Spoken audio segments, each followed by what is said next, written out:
Test 1, 2 for the Office of Deaf and Hard of Hearing. Test 1, 2, 3. Test, test, test.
Insurance or deductibles associated with testing for the coronavirus.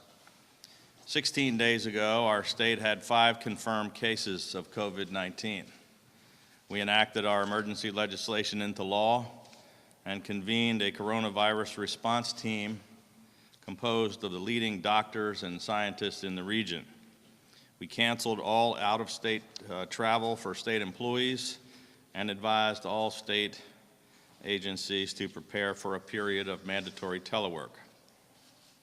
15 days ago, our state had 9 confirmed cases of COVID-19.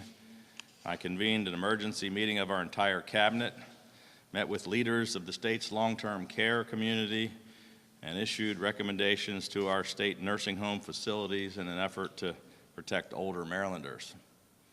14 days ago, the World Health Organization declared the coronavirus outbreak to be a global pandemic. Maryland had 9 confirmed cases of COVID-19. We immediately moved toward an all-appointment system at the Motor Vehicle Administration, and the Maryland Health Benefits Exchange established a special enrollment period specifically for the coronavirus. We restricted access to nursing homes and issued guidelines for all state veterans facilities. 13 days ago, we confirmed the first case of community transmission of COVID-19 in Maryland and immediately turned our focus from containment to mitigation. I directed the Maryland Emergency Management Agency to move to its highest activation level and enacted an executive order activating the National Guard. At my direction, all non-essential state employees began a mandatory period of telework. We restricted access to state buildings, including the State House, and issued an executive order prohibiting gatherings or events of more than 250 people. We closed all senior activity centers, closed the cruise ship terminal at the Port of Baltimore. We directed all hospitals to immediately adopt new visitor policies, suspended visits to all Maryland state prisons, and at the direction of Dr. Karen Salmon, State Superintendent of the Maryland State Department of Education, all Maryland public schools closed statewide for 2 weeks. 9 days ago, our state had 37 confirmed cases of COVID-19. I enacted an executive order to shut down all bars and restaurants, movie theaters, and gyms across the state, prohibited any gatherings of more than 50 people, and activated 250 Maryland State Police troopers of the Maryland Field Force to help with enforcement. I enacted an executive order directing the Maryland Department of Health to conduct an assessment to open closed hospitals and to take other measures necessary to immediately increase our capacity by an additional 6,000 beds. We activated the Maryland Medical Reserve Corps and issued an executive order to allow any practitioner who holds a valid out-of-state or expired medical license the ability to practice in our state. We activated 2,200 members of the National Guard and issued executive orders to prohibit utility companies from shutting off service or charging late fees, and to prohibit the eviction of any tenant during the state of emergency. 8 days ago, our state had 57 cases of coronavirus. I issued a proclamation to postpone the April 28th primary election and directed the State Board of Elections to implement a vote-by-mail system for the 7th Congressional District special election. We moved to 100% cashless tolling statewide to reduce person-to-person interactions and dramatically reduce MARC train, local bus, light rail, metro, and other commuter bus services. 7 days ago, it was my sad duty to report the first death in Maryland as a result of the coronavirus pandemic. As chairman of the National Governors Association, I convened and led a call with all of my fellow governors across the country. We agreed to 5 immediate priorities that we requested of the federal government. First, we agreed to push for dedicating at least 50% of the Phase 3 supplemental directly to the states. We second push for increased access, production, and supply of PPE, masks, test kits, ventilators, and other supplies. We pushed for authorization of Title 32 to give governors maximum flexibility with the use of the National Guard. Fourth, governors agreed to push the federal leaders to provide guidance on how the Defense Production Act could be implemented. Fifth, the governors requested a delay and greater flexibility in both the completion of the 2020 census and the transition to Real ID.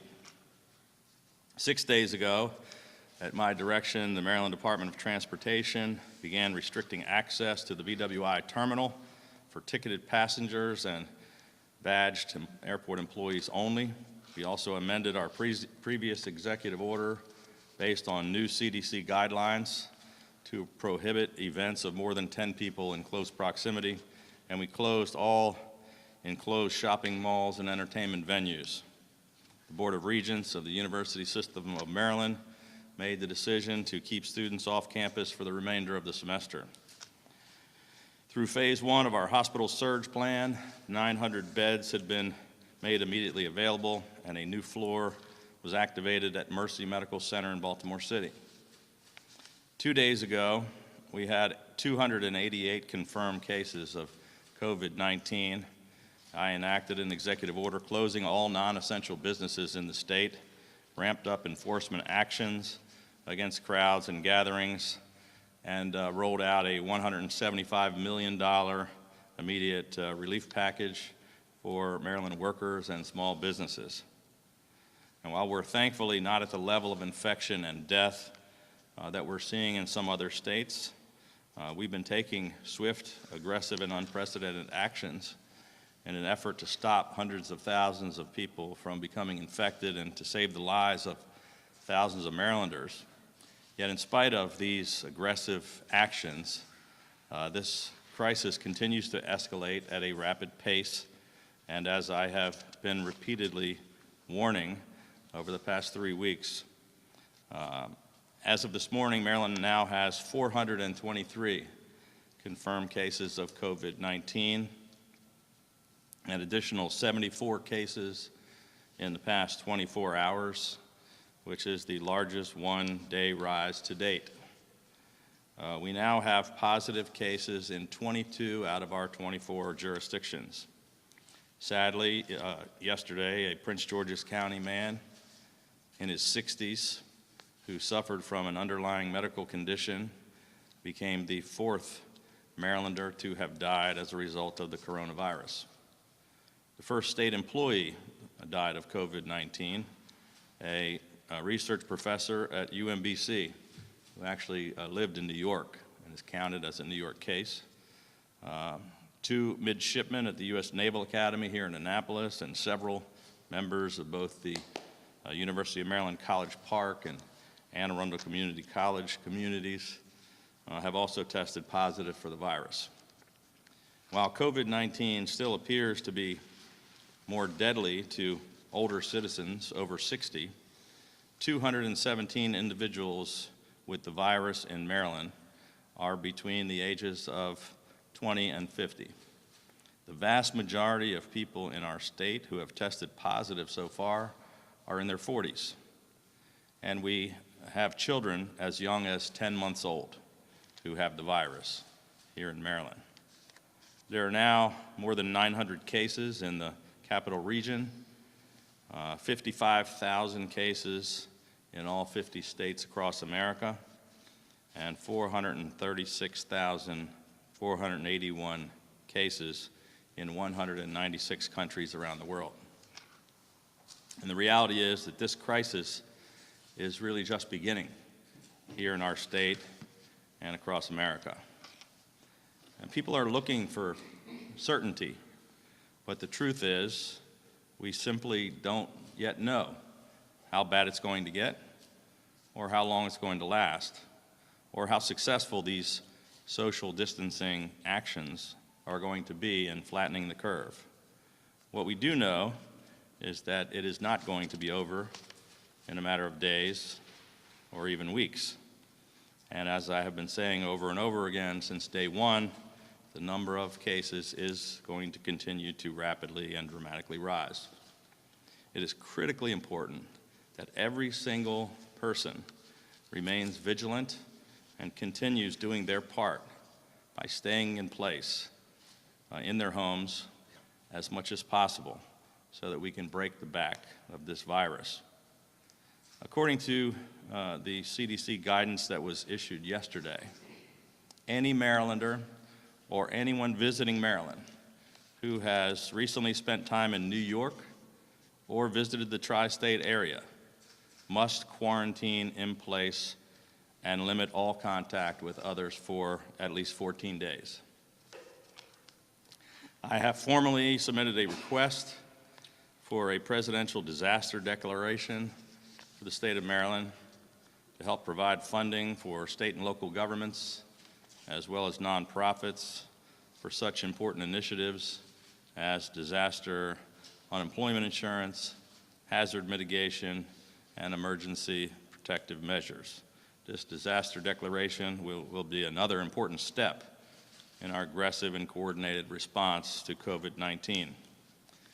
Later today, I will be chairing another call of the National Governors Association.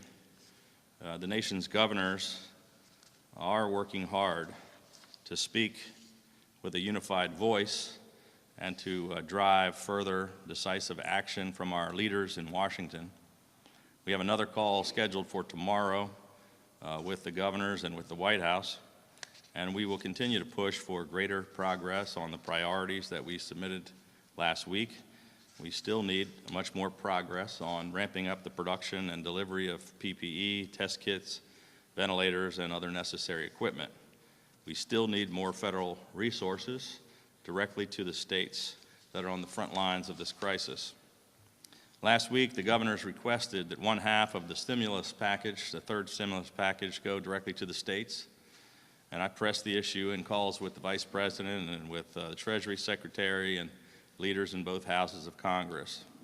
The good news is that the Senate has agreed to some aid to the states, and While it's still not enough, I know that they're negotiating back and forth with the House, and it's encouraging that both parties seem to have reached an agreement.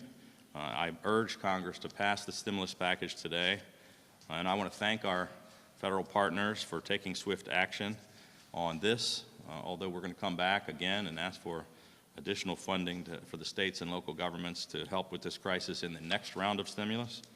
We want to thank them for taking swift action on extending the deadline for the 2020 census, which we pressed for, and for acting just this week to extend the deadline for the transition to Real ID, which we requested. We're still awaiting final action on Title 32 for all of the states.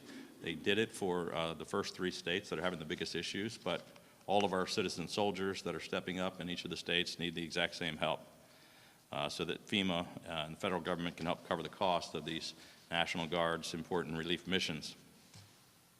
We continue to make rapid progress in our plan to increase hospital capacity here in Maryland in order to meet the demand created by the escalating spread of the virus. Last week, we were successful in making 900 beds immediately available within our existing hospitals by freeing up capacity. As of today, we have now been able to make 2,400 beds available, which is actually weeks ahead of the schedule that we had been shooting for, and it's good news. Yesterday, I toured a site of a field hospital in the Baltimore Convention Center. The National Guard is ready. It's a great partnership between the University of Maryland Medical Center and Johns Hopkins. The Guard, working with a number of our state agencies, we're waiting for FEMA to deliver these beds and the equipment needed, and then we'll be ready to get that off the ground. We're also expanding the capacity of our clinics and hospitals. But besides expanding the physical footprint, we also need to expand and in addition to the stuff that we're looking for help on from the federal government with respect to the supplies needed, we also must expand the manpower that's required to staff these facilities. And so, as I mentioned earlier, I issued an order last week to fast-track the licensing processes for out-of-state healthcare practitioners and those here in our state with expired medical licenses. I also issued an order to provide more authority to credential emergency medical technicians and paramedics to be able to work in our clinics and field hospitals. And we activated the Maryland Medical Reserve Corps, which is a force of 5,000 dedicated to medical and healthcare and other professionals who had volunteered and ready to assist in any public health emergency. And last week we had 700 members of that corps that stepped up and raised their hand, volunteered for service, ready to be activated. Since Friday, more than 2,300 more people have signed up to be a part of this initiative, bringing the total workforce up to more than 7,300 individuals who are willing to assist.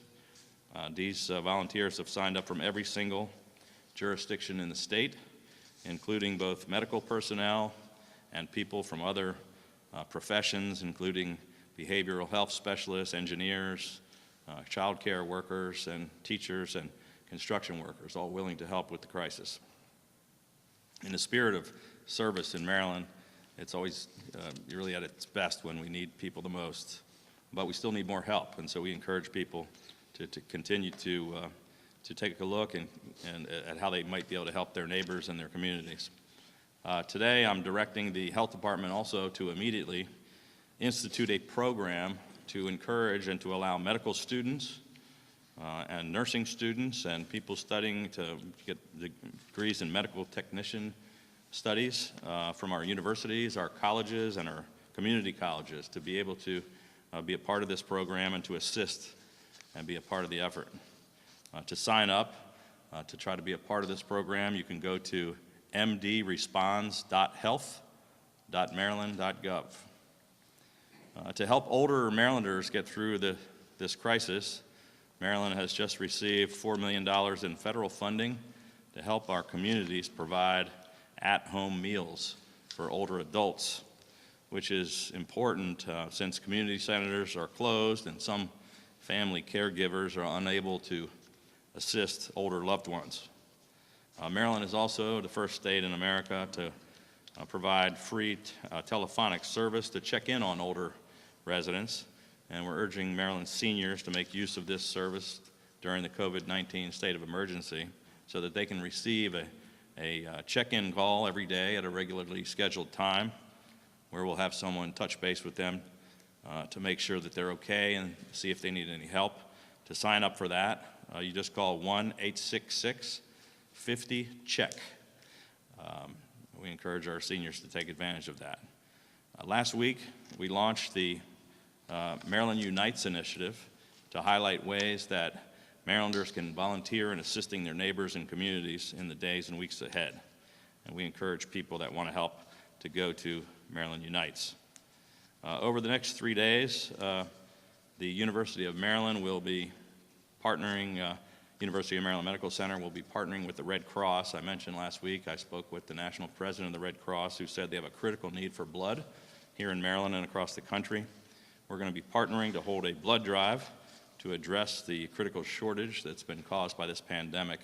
So those interested in participating in the blood drive can sign up at redcross.org.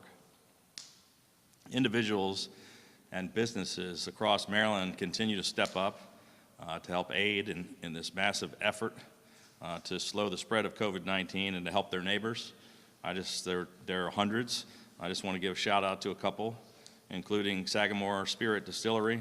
I mentioned before that many of our small distilleries were working on this, but Sagamore is a pretty big operation. They now have begun the process of making hand sanitizer for Johns Hopkins.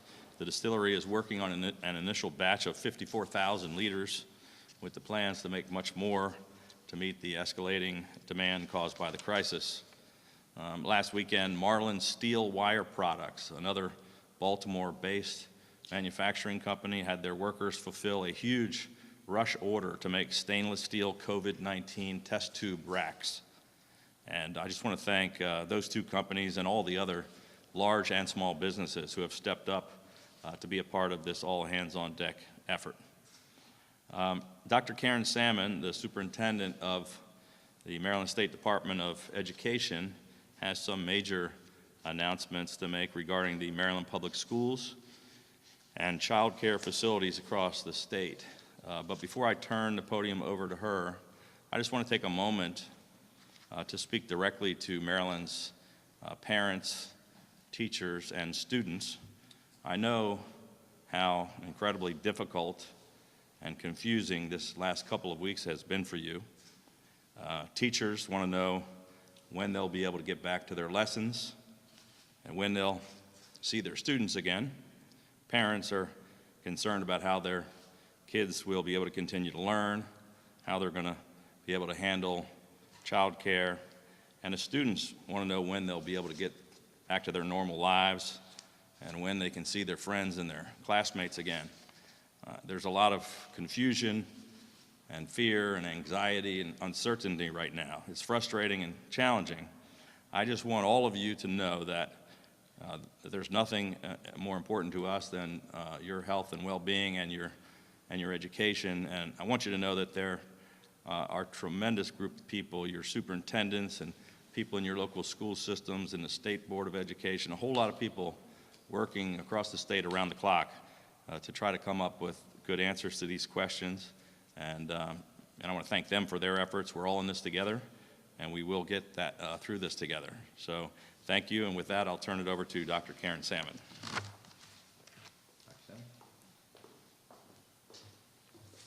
Thank you, Governor. After lengthy discussions with health experts from around the state, I have made the decision, along with the State Board of Education, to extend the closure of all public schools in Maryland for an additional 4 weeks through April 24th, 2020.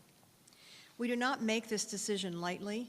However, with the challenges facing our state and our country, we have a responsibility to ensure the health and safety of our school communities and the communities at large. I'm working in concert with all local school system superintendents, including multiple calls per week, in order to provide the continuity of learning to all of our students in every jurisdiction across the state of Maryland during this time. We are already working very closely with every school system to address issues affecting their ability to provide educational services to all of their students. It also should be noted that we will be diligent in providing educational services to our students with disabilities. Local superintendents have provided me with their plan for the continuity of learning during this additional closure period. My staff at the Maryland State Department of Education has been reviewing the plans and determining what supports and resources the state can provide where needed. More information will be available in the coming days as we work collaboratively on a statewide plan that maintains equitable standards and expectations for students. Local school systems will be communicating with their individual school communities as they move forward with implementing their plans. We also plan to resume the continuity of learning next week and will be working closely with local superintendents, school administrators, and our teachers to activate that plan. While it is too early to definitively say exactly when schools will reopen, we will continue to reassess the situation as we move forward. Additionally, while child care and daycare facilities throughout the state, they may remain open at this time, our urgent focus is ensuring that there are child care options for the children of essential personnel. We understand that those in the workforce providing essential services, such as those in our hospital and healthcare facilities and food distribution sites, may need child care provided to continue in their roles. However, if another parent or guardian is able to stay home with your children, you should do that. Your children should be home with you. For those essential personnel that are unable to provide care, we have worked diligently in the past week to identify locations across Maryland that will provide child care. At this juncture, we have identified space for more than 1,200 school-age children of essential personnel at various locations throughout Maryland in spaces such as the YMCA's, the Maryland School for the Blind, public libraries, parks and recreation facilities, and boys and girls clubs. We are hoping to increase this capacity to more than 2,500 spaces in the coming days. Essential personnel working in response to COVID-19 pandemic who require child care are immediately able to register for these services through a free referral hotline called LOCATE, L-O-C-A-T-E. The number to reach this referral is 1-877-261-0060. We will provide additional guidance and information immediately following today's press conference on the Maryland State website. I am so grateful for our educators and child care providers across the state for their commitment to our children and their school communities. I also want to recognize the incredible dedication and commitment that our food services staff and volunteers have exhibited as they have continued to serve and transport meals to children at the 500-plus food distribution sites we have set up across Maryland. Just as a reminder, for any family looking for a location to pick up meals for a student, please visit mdsummermeals.org for a list of the locations in your area. I appreciate everyone's cooperation during this difficult time, and I'm looking forward to working with our local superintendents and school leaders in the coming days as we move forward. Thank you, Dr. Salmon. I want to give a special shout out to the things she just mentioned about opening up the centers where we're making sure that the kids get fed. I had the opportunity to visit one of them yesterday in Baltimore City. And I remember we first announced that we were going to make sure kids got these meals, and I think the first time we said we have 143 open, and then we said we had 300 open. Now we have over 500 of these open, and they're doing a wonderful job. So I want to thank all the people, including our National Guard, who are assisting with the schools to try to get that done. So thank you all for the work you're doing. With that, I'll be happy to take a couple of questions. Governor, you said you closed the rest of the non-essential small businesses because you're frustrated by how people were reacting. Is there a chance that soon or in the near future that you might go to a shelter in place, or you think Maryland is refusing your warrants? So, there are a lot of this is like semantics about how people describe things. There are a number of states who said they were sheltering in place, but that they were still leaving all these businesses open, and they were just saying, we're going to have shelter in place, but you can still go out and do all these things. We did it the opposite way. We said, we want you to shelter in place, but we're going to close all of these non-essential businesses. I believe ours is actually more effective. There was a thing came out yesterday that said we were the third most aggressive state in the country, and we're not nearly as affected yet as places like New York and California and Washington, but we're taking pretty aggressive steps. So instead of ordering people in their homes, we're just encouraging them to stay in their homes, and we're keeping them from going in large groups, and we're keeping only the businesses open that are important. We've had tremendous cooperation. I want to thank the people of Maryland for cooperating with these directives, because while at first people are taking it much more seriously. We had 500 and some calls from between the state and local police about going out doing checks yesterday. I think we only had 14 incidences statewide of groups, that where they had to say, hey, please disperse, you got more than 10 people congregate, and every one of them willingly, immediately cooperated. So we've had no real incidents of people ignoring the directives. Talking about, quick follow-up, talking about small businesses, what do you say to some people that might go with the theory of, well, I'm going to stay open until I get caught? So far, like I said, we have had no incidences. We have 14 cases of crowds. We have had, to my knowledge, a very little problem with businesses saying they're going to stay open until they get caught. Then essential businesses are staying open, and we want them to stay open. They've got to provide the things that people need. The ones who are not essential need to be closed down, and if they're not, and we find out about it, they're going to be closed down. Right? I know to a degree I keep sort of asking the same question. The 4-week extension for the schools at least, it's been suggested to me that perhaps you've gotten some guidance from the health department that the peak might not come until May. Do you have any hope at this point, any indication that 4 weeks additionally might do it for the schools? Yeah, honestly, I think that's something maybe Karen would want to address, because she's had conversations not only with the health department, but with all the local superintendents. There's obviously, none of us can say in 4 weeks everything's going to be great and it's going to be safe for all the kids to go back to school.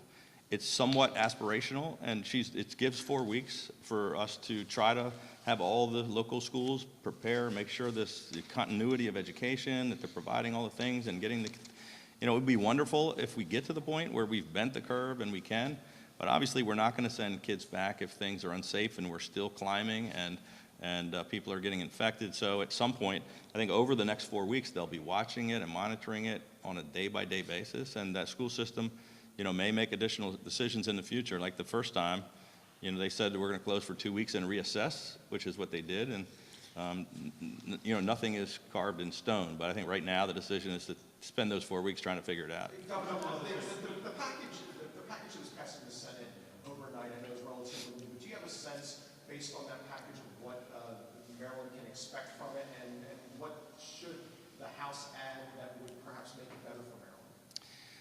So I know our team knows the exact dollar amount, but we pushed for 1/2 of the entire stimulus package. All 55 governors did. We did not get that. We said that the immediate already expended dollars that we needed was about $150 billion, which is in the Senate package. This is for all the states.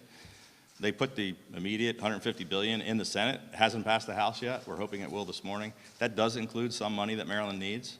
Not nearly enough for us or the other states, and we'll be talking about that further this afternoon with all the governors, and we'll be talking about it further tomorrow with the White House and with the leaders of Congress. Governor, you talked about 24 hours ago, we talked about masks, PPEs, testing kits. You said there was still a struggle to get that. Is that still the case 24 hours later? Has it improved at all? Yes and yes. Yes, it's still a struggle. Yes, every state is still short of all of those things.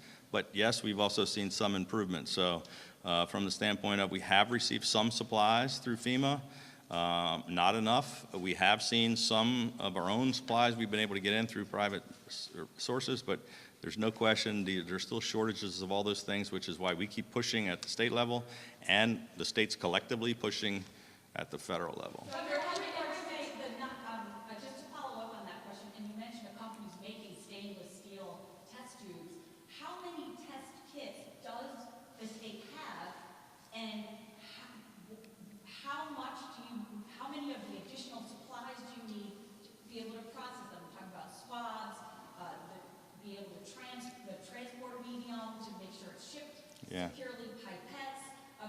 What is missing there, and where does that need to come from? I'm assuming if you could go buy it today, you would have bought it already. We've been attempting to buy all of those things everywhere across the globe, and we're buying things from other countries. We're buying things across America. We're pushing for all of that. But we put a request in through FEMA, I think, for 138,000 test kits, which we have not received. All of those things, there are many things in. It's not as simple as saying how many test kits. As you pointed out, there's swabs, there's reagents, there's many components of the test kits. And if the state doesn't really have them all. The state lab has a certain amount that we use. The hospitals are also doing their own purchasing. The labs, the private labs are doing their own and buying their own. So we're doing an assessment and an inventory of exactly what everyone has and what they need, and we're trying to help them all get more of everything. And so it's not an exact number, and it's changing almost every day and hourly. What's coming in? It's much better than it was last week, and nowhere near where it needs to be. That's. In regards to testing, could you talk a little bit about what the big spike means? Are we seeing testing coming back quicker, or how long it takes to process the test, and what does this spike mean? Yeah, that's a great question, Ovita. It's mostly we're doing a lot more testing. So at the beginning, the testing was restricted to only a certain number of people. Then it was broadened. We were only doing the state lab testing. Now there's multiple hospitals doing their own testing. There's multiple private labs doing testing. And so the higher numbers do not necessarily mean that things are getting worse. It just means we're testing more people. And so we're trying to get we don't have enough data to figure out all of exactly what it means, but it's not as alarming as it sounds because it's just a lot more people getting tested. Doesn't mean the percentages are going up. What about open for Easter? What about open for business for Easter? Sorry. Is there any thought to summer school? I know that's one of the things that they're talking about. I don't know if you want to address that, but yeah. Thank you, Governor. We are going to look at all kinds of creative solutions going forward. We may look at an extended year. We just haven't, we're trying to get geared up to do the continuity of learning piece first, and then we'll have some time once we get that down and get to understand how effective that is. Then we can start planning for other kinds of things that we might need to going forward. Thank you. Can you talk a little bit about what the continuous learning, I know each district will have its own way of doing that.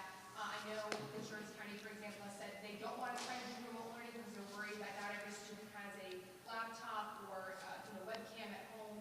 What are some of the solutions that you're hearing from the districts? Well, the plans are going to all hopefully be on their websites very soon so that folks can go on and look and certainly compare from one place to another. But what I'm going to try to do, because I think it's really important for equity across the state, is to come up with what are the standards that we really expect to have to be the baseline that everybody gets. And then if other districts are able, because they can do more remote distance learning, they can add on to that. But we want to make sure every student has the basics going forward this next 4 weeks. And we also are going to have to come up with some very creative ways to make sure we're educating our students with disabilities. What do you tell the parents right now who are out there with end? I've talked to some parents who are saying, I don't know what else to do with my child. I'm not a math teacher. I'm not an English teacher. What are some assistance you can provide to those parents right now who might be at their wit's end? And by the way, I've heard from many of those parents as well. I think that, again, the local school systems are going to do their very best to push out resources. I sent something just recently.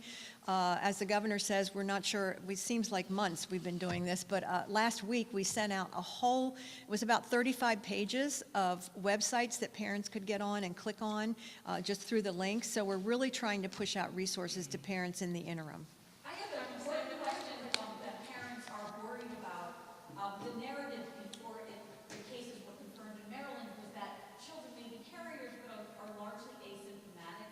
Can you give us any details on the circumstances that led to the 5 pediatric cases? Were they showing symptoms? They have high fever, or was it part of contact tracing? Yeah, that's beyond my doctorate. We have another smart woman for that one. It's something that parents keep asking me about without, I know there's identifying information you can't reveal, but it would put a lot of parents at ease. Sure, understand that question. And as the governor said, we are seeing in our confirmed cases, as well as in other states, we are seeing not just older people, as has been typically the message, but we see that across all age groups, including children. The difference is that it appears that younger people are less likely to get the severe form of the disease and be hospitalized, as opposed to younger people. The children that we have here in Maryland, for example, have not been hospitalized. However, that makes the point of how very important it is that people stay home and that there's not the kind of mixing, unfortunately, even between generations, that we take for granted, because children absolutely can have this disease and can be spreaders. So it's something to be aware of. So we can say it was large, I'm sorry, I just want to make sure I'm hearing this right, through the contact tracing, I think the governor. Absolutely, and I do want to say that the work of the local health departments for every one of these cases has triggered a very thorough investigation by the local health department to go through all of the comings and goings, the whereabouts of all of these cases, so that people who may have been in close contact and may have been at risk are notified, and as well as being tested. Do you know how Yeah. many people are hospitalized at this point? How many have recovered? How many are hospitalized out of that number? I tell you, that is a very fluid number. We're watching that very closely. Every day we get a report, and every day it's going up. We have reports coming from hospitals, from our hospital partners, as well as from our EMS partners. So we are at a point now, we are not in a crisis situation with regard to hospital beds, and in large part, that's because hospitals, providers, have taken advantage, have complied with the orders to say it is now time to cancel elective, non-urgent procedures. And so in so doing, we see a dramatic drop in the usual census, but we are watching very closely to make sure that there's adequate capacity going forward. Ballpark percentages, like, so we have this over 400 now. How many are recovered? How many are hospitalized? Yeah, we know of right now 17 individuals of that cumulative number who are now fully recovered. They're outside of their isolation period, and we're very happy that they're back and being healthy. We're watching that very closely, as well as the hospitalization rate. There's been some discussion about the hydroxychloroquine and the Z-Pak and some of these new treatments that are out there. Are we using those in Maryland? Some of the argument that one of those drugs is used for lupus, there's a shortage on it. Has your office been reached out? Yeah, we're watching that. These are established drugs that are on the market, and they have very important uses for people who have, for example, lupus and other conditions which absolutely depend on access to these drugs. So we're watching very closely that supply. Ms. Phillips, will they 17 recovered, will their antibodies be used if you have Yeah, right. There's really important research that's going on now to see if those people can contribute plasma, for example, that would have protective antibodies. And so those people, again, an example of Marylanders stepping up, they have come forward and identified themselves to us as being willing to participate in those studies. Yeah. Some states are providing information about the number of people being tested. Is that something that Maryland can Absolutely. We're working to get our arms around that. As the governor said, we have testing going on at the state lab. We can certainly get our arms around that. But the hospital testing, as well as the commercial labs, these are high-volume laboratories that are located outside of the state. So while they all must immediately report to us on a positive case, and they do, what we want to know now is exactly how many tests they're doing that are negative, so we get a sense of the volume and also the positivity rate for our state. Governor, I know this pandemic has taken up a lot of share of your energy, but have you had a chance to reflect or any thoughts about some of the bills that were at the end of the session, and that some of those will have some effect on the Maryland economic? Have you had a chance to review or know what you think we're going to do there? I have given absolutely zero attention to any of the 680 bills that were passed at the end of the legislative session.